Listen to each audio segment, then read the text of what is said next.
Bonjour à tous. Vous vous souvenez du grand débat que Macron avait lancé dans la foulée des Gilets jaunes, soi-disant pour y répondre, où il monopolisait la télévision pendant des heures dans un pseudo-débat entouré de maires. J'imagine que vous en souvenez, on va en reparler. Mais figurez-vous qu'il veut nous refaire le coup. Il appellera ça cette fois-ci la grande concertation. Alors il manque d'originalité pour trouver des noms. Ça va commencer normalement dès le mois de juin là. Et je lève un problème dans cette vidéo, on va y revenir en détail.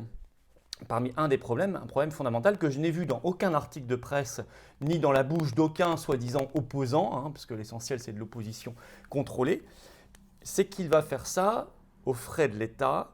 Juin, ce sont les comptes de campagne des élections régionales et départementales, et encore plus problématique, à partir du 1er juillet, c'est l'ouverture officielle des comptes de campagne de l'élection présidentielle. Or, il veut continuer au moins tout l'été.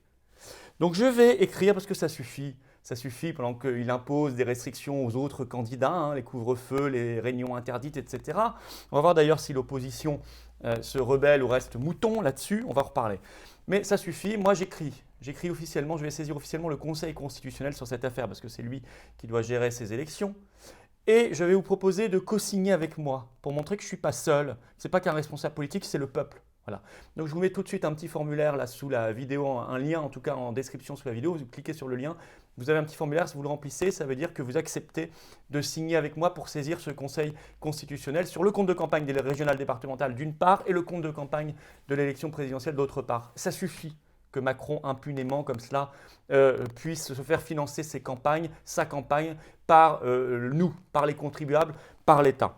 On va y revenir, au-delà du fait que cette grande concertation est évidemment une énorme entourloupe que la presse essaie de nous vendre comme un paquet cadeau, alors que c'est se moquer de nous. C'est se moquer de nous. Voilà, ce que nous réclamons, nous, ce sont des référendums, la démocratie directe. Alors, je vais par ailleurs, en fin de vidéo, vous donner les horaires et adresses précises de tous les rassemblements organisés par les Patriotes ces 8 et 9 mai. Moi, vous le savez, dimanche 9 mai, c'est la journée de l'Europe. Alors nous, on fait la fête de la France, la journée de la France. Et ce sera à Paris à 15 h ce dimanche 9 mai, place Pierre-Laroque dans le 7e arrondissement. Également pour la liberté contre la coronafolie, bien évidemment, notamment contre le pass sanitaire et la vaccination obligatoire des enfants. Voilà, donc vous venez ce dimanche 9 mai, 15 h, j'y serai, de nombreux intervenants, Paris 7, place Pierre-Laroque. Par ailleurs, il y aura des rassemblements le 8 mai à Nice, Aix-en-Provence, Nîmes, Montpellier, Auray, Lyon et Avignon. Et le 9, donc Paris, Lille, Avignon. J'y reviens en fin de vidéo avec les horaires et les adresses précis. Voilà, venez avec nous dans cette belle aventure, dans ce beau combat pour la France. Cette carte orange d'adhérents aux Patriotes, ça dépasse largement le cadre d'un mouvement politique. C'est un magnifique combat, une belle dynamique que nous avons lancée. Nous étions 10 000 le 1er mai. Eh bien, venez vous aussi. Soyez le 10 001e, 10 002e dans la grande marche. Venez avec nous. Le lien pour adhérer, réadhérer ou faire un don de soutien à toutes nos actions, et Dieu sait qu'on en a besoin, se trouve sous la vidéo en description. Et ceci est défiscalisé à hauteur de 2/3 pour vous. Le lien pour adhérer est également en commentaire épinglé et en fin de vidéo, vous pourrez cliquer directement sur l'écran pour nous rejoindre. Vous êtes le bienvenu d'avance aux Patriotes du fond du cœur et un énorme bravo à ceux qui font un don de soutien à toutes nos actions. Alors, la plus grande entourloupe se prépare. Comment c'est arrivé là? Macron a fait une interview à la presse régionale et aux Parisiens le 30 avril. Bon. Là-dedans, il annonce le soi-disant déconfinement en 4 étapes. Je vous en ai fait une vidéo, l'entourloupe de déconfinement, mais il y a une autre entourloupe qu'il annonce. Il annonce son intention de mener ce qu'il appelle une grande concertation cet été. Je le cite. « Ce que je vais faire dès le début de juin, retenez bien les dates, est de reprendre mon bâton de pèlerin et aller dans les territoires pour concerter avec les maires les forces vives de la nation. » C'est un décalque total du grand débat. Une espèce de grande concertation, dit-il, ça y est, le nom est donné, qui vise, je cite, à inventer un deuxième temps de la relance qui doit passer par une simplification drastique, un réinvestissement dans les secteurs dont nous avons le plus besoin et une accélération. Tout ça, c'est du blabla qui ne veut strictement rien dire. Bon, blabla technocratique. Il ajoute « Je veux pouvoir cet été prendre le pouls du pays, aller au contact ». Il ajoute toujours dans cette interview, la relance de l'été 2021 se fera avec le terrain, avec les maires, les associations, les commerçants, les PME, TPE, donc commerçants, PME, TPE qu'au passage, il a étouffé là avec ses confinements, restrictions et qui n'en finissent plus, et demain le passeport sanitaire. Il ajoute les industriels, les chercheurs qui sont présents sur notre territoire. remarquez cette façon de parler, qui sont présents sur notre territoire, manière très désincarnée de parler de la France quand même. Hein. Présents sur notre territoire, on dirait qu'il parle d'un terrain vague. Non, c'est qu'ils sont en France. Voilà. On voit bien qu'il est mondialiste totalement.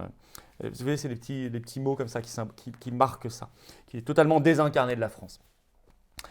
Alors, évidemment, ça sonne totalement comme l'arnaque du grand débat. Qu'est-ce que c'était le grand débat? Le grand débat, ça avait été lancé pour enfumer les Gilets jaunes et les Français en janvier 2019. C'était au total une dizaine de pseudo-débats, retransmis tous pendant des heures à la télévision, parfois 5, 6, 7 heures d'affilée, entourés de maires, vous vous souvenez, ils avaient tous leur écharpe tricolore, avec des questions de maires triées sur le volet. C'était une mise en scène totale.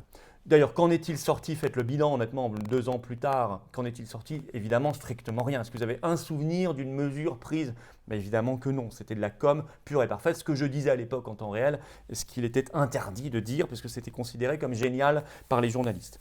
Ça rappelle déjà d'ailleurs la pseudo-grande marche, hein, même avant le grand débat. En 2016-2017, il avait soi-disant lancé sa campagne présidentielle par une grande marche avec un porte-à-porte géant qui en fait n'avait pas eu lieu. Hein. C'était des agences de communication françaises et américaines qui avaient créé cette légende. Bon, grande marche, grand débat et maintenant grande concertation. 3e entourloupe. Pire, je reviens à ce que je disais en introduction, et c'est là que vous allez être très actifs avec moi.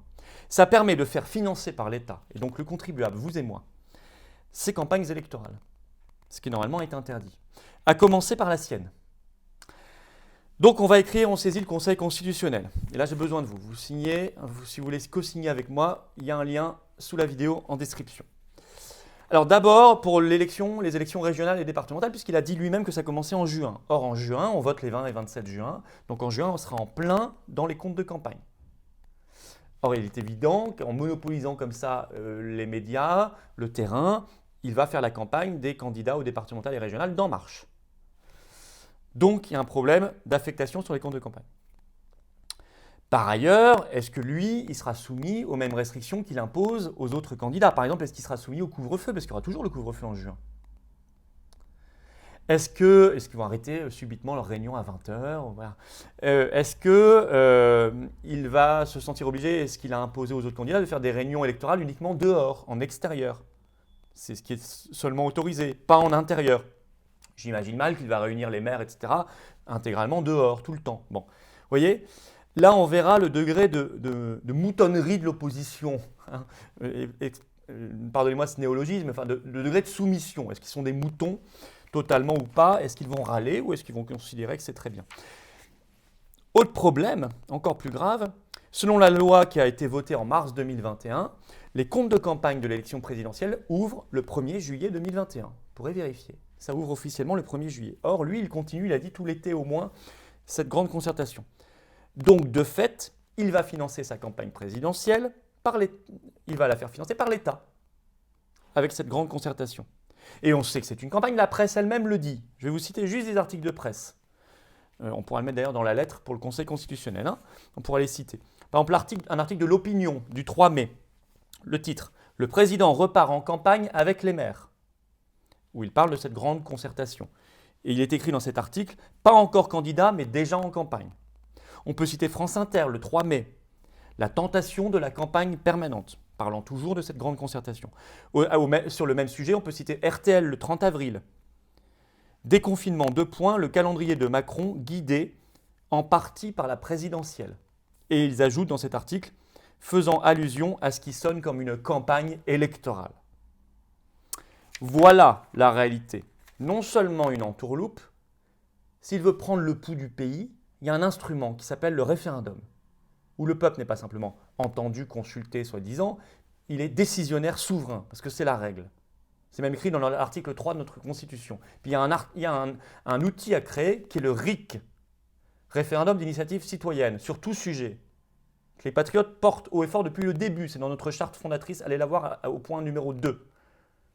Je vous signale que le 13 juin, les Suisses vont voter sur la loi Covid, notamment qui contient le passeport sanitaire, par un RIC, par une votation là-bas, le 13 juin. Voilà. Deuxièmement, au-delà de cette grande entourloupe sur le fond, il y a ce problème sur les comptes de campagne régionales, départementales, présidentielles. Je vous mets donc le lien pour co-signer avec moi la lettre au Conseil constitutionnel sous la vidéo en description. C'est à démasquer ça, c'est à dévoiler, c'est à dire, il faut contre-attaquer. en étant organisé. C'est pour ça qu'on le fait ensemble. Je vous propose d'agir avec moi. Parce qu'on ne peut pas compter sur la pseudo-opposition pour le faire. D'ailleurs, personne ne l'a dit pour l'instant, personne ne l'a même remarqué, on dirait, que ça coïncide avec les comptes de campagne des élections. Voilà ce que je vous demande de faire. Alors maintenant, les horaires de nos grands rassemblements. Alors ce samedi 8 mai, Nice 14h, place Masséna, bordure de la Coulée Verte. Aix-en-Provence, cours Mirabeau, côté Rotonde. Je n'ai pas encore l'horaire. Vous contactez référent13@les-patriotes.fr. Nîmes, samedi 8 mai toujours, 15h, place de l'Esplanade. Montpellier, place des Martyrs de la Résistance, préfecture. Auray, 14h, place de la République, face à la mairie. Lyon, 14h30, place du Maréchal Lyautey dans le 6e arrondissement. Avignon, 10h, place de l'Horloge. Et dimanche 9 mai, moi-même à Paris, 15h, place Pierre-Larocque, mais également Lille, 15h, avenue du Président Hoover devant la MEL, la métropole européenne de Lille, et Avignon, 14h, cours Jean Jaurès, face à la cité administrative. Il y en aura d'autres, vous allez sur la première page de les-patriotes.fr. Voilà, venez dans le combat, vous faites un don. Mais bougez-vous, remuez-vous avec nous, restez pas seul, vous allez déprimer. Et trouvez un moyen d'agir. Et ça, c'est un moyen d'agir. Pas parfait, mais je crois que c'est le meilleur aujourd'hui. C'est le meilleur. Le lien pour adhérer, réadhérer aux Patriotes ou faire un don de soutien à toutes nos actions se trouve sous la vidéo en description et c'est largement défiscalisé pour vous. Le lien pour adhérer, réadhérer est également en commentaire épinglé. Il est ici, vous voyez, en cliquant aussi directement sur l'écran. Avoir cette carte orange, ce passeport de résistance, de liberté, de France, d'amour de la France. Allez, bienvenue d'avance, bravo à ceux qui font un don de soutien à nos actions et vive la France.